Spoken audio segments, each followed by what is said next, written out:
So first, just want to acknowledge, in the spirit of reconciliation, I'd like to acknowledge the traditional custodians of the Eora Nation, the Gadigal people's land on where I'm meeting everyone today. I would like to acknowledge that sovereignty was never ceded, and this land has been and always will be First Nations land. So we're going to discuss security, safe housing, and other supports available.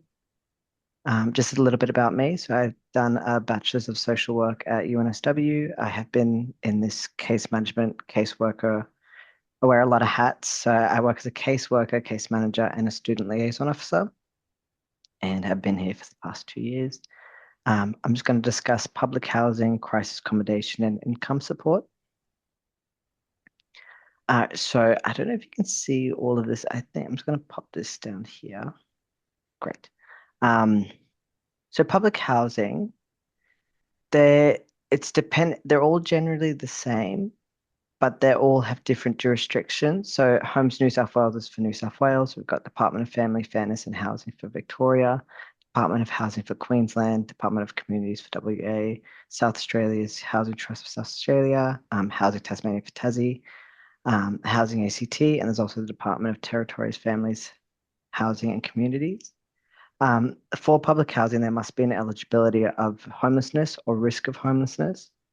This risk of homelessness is dependent on if rent is more than 25% of your rental income, of your income. So if you are paying more, you are at risk. That is inaffordable housing, and that's been declared. I think that has been declared on a very high level that rentals should not cost you any more than 25%, and that is putting you at risk of severe financial hardship. So therefore, it does place you at risk of homelessness. Um, all of these public housing providers, they have their streams. So it's priority at crisis, priority, and general listing. General listing will be the ones where you're waiting 10 years, 15 years for a place. Priority will cut that in half, and priority crisis will get you further in at a lower wait time.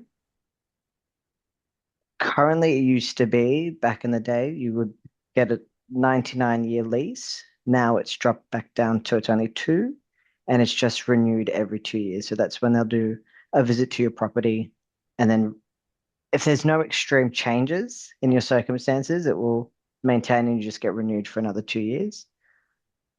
If you are placed under general listing, you are eligible to do an appeal. So there's tier one, tier two, and tier three appeals, and that you can fight that because it's hard with housing because it's similar to Centrelink in a way. It's dependent on who you get. Someone will read your case and have empathy, while others might just say general and not put you as a priority.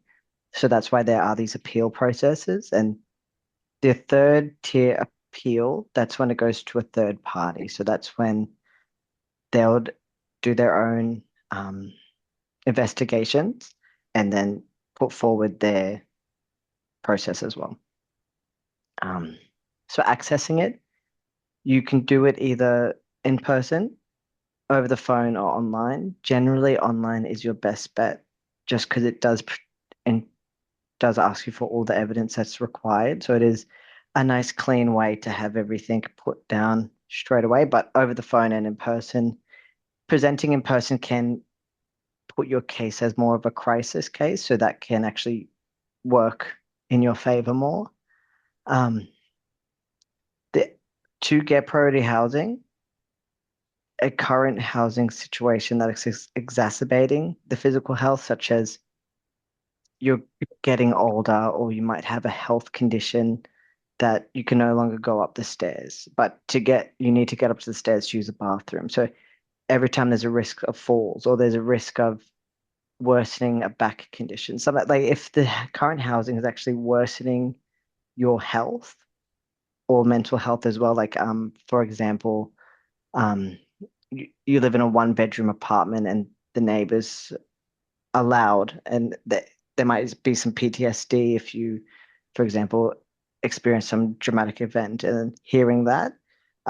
So if you can get proof of that, so proof from a social worker, medical evidence, specialist reports, those what supports that. Domestic violence also gets you on priority housing, complex health conditions, and safety concerns. That's generally their very small box of what priority is. But if you've got supports in place, they can really explain your situation in more depth and go through that appeal process with you if needed. Um, yeah. They also do ask for bank statements. Generally, whenever you do it, you're going to have to provide bank statements. Um, a little bit about crisis accommodation. So I have jotted down each jurisdictional area, what your crisis is. We have in New South Wales linked to home, but Victoria has their own, Queensland, they all have their own um, contacts. So that's 1 day to a week in crisis accommodation when you are homeless or needing to flee. And they are generally within hostels, hotels, and shelters. They can be really difficult to connect with. Um, I always suggest calling them at 8 a.m. if you ever need to, because that's when whoever's staying the night before will be leaving. So generally, the earlier the better. Hello, Um, David. sorry, did someone have a question? No, I think it Or is was that's just Mike? Sorry, I can't see everyone's faces. So I did want to discuss income supports. So we will be discussing Centrelink, financial counselling, and electricity bill supports. So job seeker payments, this can be completed online, over the phone, or in person. And these is provided for someone either who has lost their job or has a reduction in their hours. So you don't need to have fully left. Like if you're working casual and you generally get 36 hours a week and now it's dropped all the way to 10 hours, you can still apply for job seeker. Um, it's $880 for a single person per fortnight. If you are unwell and facing like a significant mental condition at the time, completing an SU 415 document will exempt you for several, depending on what your GP or specialist recommends, but it can be up to a few weeks to a year of exempt, which means you don't have to be applying for those jobs and attending those meetings, which can help when you're in crisis, not having to worry about jumping to Centrelink office to Centrelink office and attending job interviews, such like that. Um, Disability support pension, so completed online, over the phone, or in person. You must be living with a disability. Centrelink strictly use a point system, so it's 20 points. It's all, if you look up online, disability support pension point system, it's all there. It's publicly available, and they have their terms, and they just fit you within those boxes. So as long as you fit those 20 points, you would qualify for disability support pension, and that's evidence from specialists and GPs is needed, and social workers. Um, and to process for that, you will need to Centrelink have their Sonic Health. They have got their own third party that conduct their own investigation. So that's just a GP meeting or a psychologist meeting, just depending on the conditions that you're applying under, and that's 1,200 a fortnight generally for a single person. Age pension, so the current retirement age is 67. So once you're 13 weeks before 67, you can apply for the age pension. Um, Generally, this just depends on your assets. So if you're not, they do have a threshold. I don't know the number off my head, but it's not solid assets, it's more liquid assets. So if you've got a bunch of savings, you may be told that you have to wait a few more months. But if you own a home, for example, or you own a car, it's not really those assets. It's more the liquid money in your bank account assets. And that's the same as a disability support pension pricing as well. So that's what you would receive. Um, Financial counseling, this is great. Great option for people so at BGF, we have our own in-house financial counselors. But there is also the National Debt Helpline for anyone outside of New South Wales. So that really utilize that if you are facing a lot of debts, inability to access your super, any struggles with budgeting, financial planning, financial stresses. Financial counselors do all that. Like they can, I, from our experience with our financial counselors, they can really get some fantastic outcomes for you, like getting waivers or putting some debts on hold just while you move or while you go through this transition, um, which can really benefit you at times of stress. So I do always highly recommend saving this number if you can. They are very helpful. Um, Whoever's in New South Wales and Adelaide, we can serve. So I can just talk if there is anyone here that wants to connect with that. That's I can provide referral link, but it's quite a fantastic service. So I do recommend everyone if you are facing financial um, debts to just contact the financial debt line. It's free and can really like just save so much stress. And it's available and it's a great resource. Electricity bills.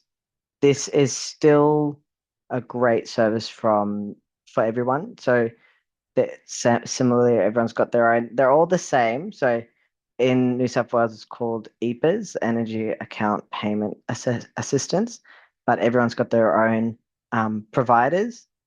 It's fantastic. You get to, so it's meant to be short-term crisis, but you'll get $400 per, $400 per, so you can get out up to $800 a year times two if you've got gas and electricity. So it's a little bit hard to explain, but each application can be up to $400 and you can only access it twice a year. But you can also access it for energy and gas, and they're both completely separate. And that can just really give you a bit of relief I know some bills, especially with the change in weather, the heating's up or our coolers are on more often. This can just really save you that stress. And $400 can be extremely significant for a quarter. So, um, yeah, these are the providers, and mainly community organizations can provide it directly, and they're a little bit easier, but also you're equivalating New South Wales services, Services SA, and Services Tasmania, like your direct government services would be able to do that for you. And it's a simple process. It's calling, they do a three-way call with yourself and your energy provider, just verify a few things and then um, go from there. And it's just as long as there's short-term financial crisis, such as like a decrease in your casual work, a loss in job. Trying to think of some other like you've received like a parking fine, just something that's just kind of popped up. That's what will qualify you for that short-term financial hardship. It can't be a long-term usage, but it can be kind of used semi-regularly, just not as long as it's not every single bill you're applying for it, because that can just end up being declined on your side. So um, use that willingly. It's a great service and it's still continuing. So I do we wrap them up, we provide them, but yeah.